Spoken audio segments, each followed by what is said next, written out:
Hi hello friends, welcome back to my channel. ನಮ್ಮ ಅಡುಗೆ ಮನೆಗೆ ಸ್ವಾಗತ ಸುಸ್ವಾಗತ. ನಾನಿಲ್ಲಿ ಮಾಡ್ತಾಯಿದ್ದೀನಿ ಸಬ್ಜಾ ಬೀಜ ಅಂದರೆ ಚಿಯಾ ಸೀಡ್ಸ್, ಸಬ್ಜಾ ಸೀಡ್ಸ್ ಅಂತಾರೆ. ಇಲ್ಲಿ ನಾನು 1 ಗ್ಲಾಸ್ ನೀರನ್ನು ತೊಗೊಂಡಿದ್ದೀನಿ. ಅದನ್ನು ಸ್ವಲ್ಪ ಉಗುರು ಬೆಚ್ಚಗೆ ಮಾಡ್ಕೋತಾ ಇದ್ದೀನಿ. ಇವಾಗ ನಾನು 1 ಗ್ಲಾಸಿಗೆ ಸಬ್ಜಾ ಬೀಜನ 2 ಚಮಚ ಹಾಕೋತಾ ಇದ್ದೀನಿ.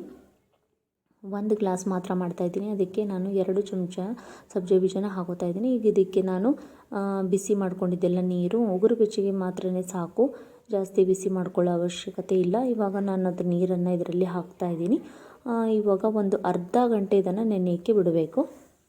ನೋಡಿ, ಇವಾಗ ನೆಂದಿದೆ, ಅರ್ಧ ತಾಸು ಆಗಿದೆ. ಅರ್ಧ ಗಂಟೆಯಲ್ಲಿ ನೋಡಿ, ರಾತ್ರಿ ಇಡೀ ನೆನೆ ಹಾಕೋ ಒಂದು ಅವಶ್ಯಕತೆ ಇರಲ್ಲ. ಈ ಥರ ನೆನೆಸ್ಕೊಂಡ್ರೆ ಆಯಿತು.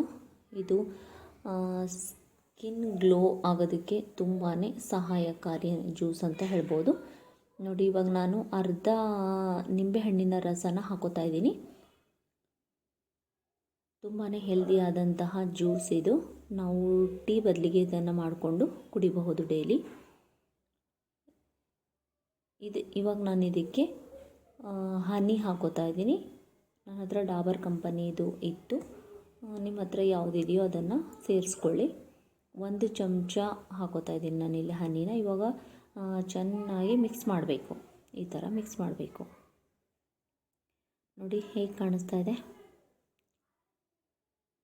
ಇವಾಗ ನಮ್ಮ ಚಿಯಾ ಸೀಡ್ಸ್, ಸಬ್ಜಾ ಬೀಜದ ಒಂದು ಡ್ರಿಂಕ್ಸ್ ರೆಡಿ ಆಯಿತು. ತುಂಬಾ ಹೆಲ್ದಿಯಾದಂತಹ ಜ್ಯೂಸ್ ಇದು. ಡೈಲಿ ಮಾರ್ನಿಂಗ್ ಇದನ್ನು ಕುಡಿದ್ರೆ ಸ್ಕಿನ್ ಗ್ಲೋ ಆಗುತ್ತೆ. Okay friends, thank you for watching. ಈ ವಿಡಿಯೋ ಇಷ್ಟ ಆದರೆ ಲೈಕ್ ಮಾಡಿ, ಶೇರ್ ಮಾಡಿ, ಕಮೆಂಟ್ಸ್ ಮಾಡಿ. ಬಾಯ್.